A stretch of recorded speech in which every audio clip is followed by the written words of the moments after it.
साथीहरू यति बेला बसन्त भने दोधारमा छन्। हो साथीहरू, किनकि एउटै अस्पतालमा आफ्नो श्रीमती केशरी त्यस्तै पूर्व श्रीमती सिर्जनालाई भने एउटै अस्पतालमा राखिएको छ र बसन्त भने घरि यता घरि उता ध्यान भने दिइरो आएका छन्। वास्तवमा भने सिर्जनाले आफ्नो हात भने आफै काटेकै हुन् भने सिर्जनाकै कारणले गर्दाखेरि केशरीको यो अवस्था भने आएको हो। किनकि सिर्जनाले भने भएको नभएको सबै कुरा भने फोन गरेर केशरीलाई भने सुनाएकी थिइन्। त्यस पछाडि भने कतै सिर्जनाले बसन्तलाई खोसेर मबाट लाने होइन भन्ने डर बोकेर बसन्तको घर जाँदै गरेको केशरी भने बाटोमा नै बेहोस भएकी थिइन्। उनलाई भने हृदयघात भएको थियो र समयमा नै गाउँको दाइले भने उनलाई अस्पताल पुर्याउन सफल भएका थिए। त्यसै कारणले गर्दाखेरि यति बेला केशरीको अवस्था भने सामान्य छ, तर पनि केही समय ढिलो भएको थियो भने केशरीको ज्यान पनि जान सक्थ्यो। त्यस्तै उता सिर्जनाले भने यो सबै जानी भने गरेकी हुन्, किनकि सिर्जनाको र बसन्तको भने पहिला नै डिभोर्स भने भइसकेको छ र यति बेला अब उनीहरू चाहेर पनि एक हुन भने सक्दैनन्। त्यही माथि सिर्जनाको पेटमा भएको बच्चा पनि खेर गए पछाडि भने सिर्जनाले यो सबै भने गरेकी हुन्, तर सिर्जनाले यो भने एकदमै गलत भने गरिरह आएकी थिइन् र अब चाहेर पनि उनले बसन्तलाई भने आफ्नो बनाउन भने सक्दैनन्। साथीहरू, तपाईहरुमध्ये को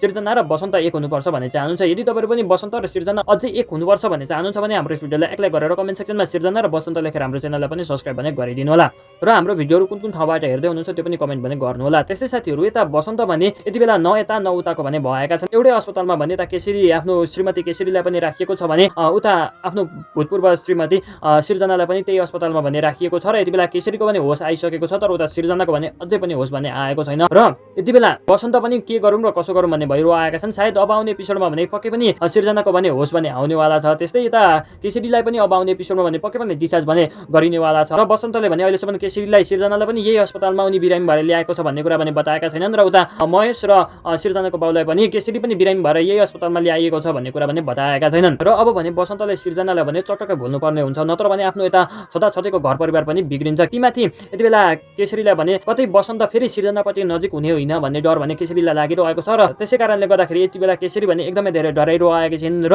अब बसन्तले भने कुनै पनि हालतमा सिर्जनालाई साथ पनि दिनु हुँदैन, नत्र भने आफ्नो छदाछदैको घर परिवार पनि बिग्रिन्छ। साथीहरू, बसन्त र केशरी कुनै पनि हालतमा छुटिनु हुँदैन भन्ने तपाईहरु पनि चाहनुहुन्छ भने हाम्रो यस भिडियोलाई एक लाइक गरेर कमेन्ट सेक्सनमा बसन्त र केशरी लेखेर हाम्रो च्यानललाई पनि सब्स्क्राइब गर्नु होला भन्दै अहिले बिदा माग्न चाहन्छु। हस्, नमस्कार।